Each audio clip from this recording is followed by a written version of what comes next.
Indeed, the topic of reconstruction is really complicated, and nevertheless, reconstruction has started in 22 and it is going on. Of course, very often it's emergency repairs, but whatever infrastructure we build now, it will last for decades.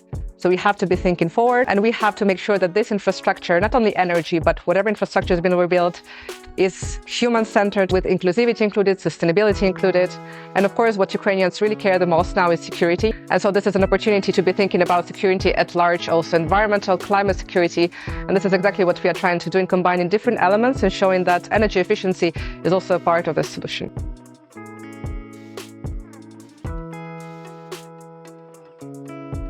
It is very important to be aware of what's happening on the ground.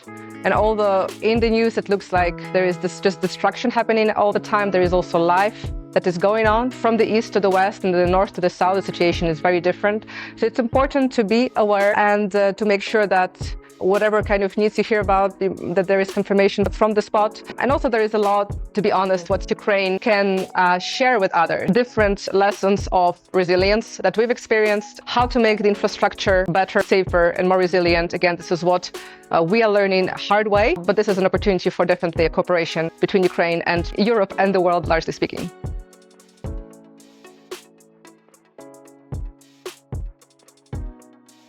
At C4E Forum, we've been talking a lot about cooperation and trying to have people think, considering that reconstruction of Ukraine will be a huge project, hopefully a common project that will bring all of us together, and also that will support Ukraine becoming a part of this better and greener Europe. We've been discussing about research and development in Ukraine.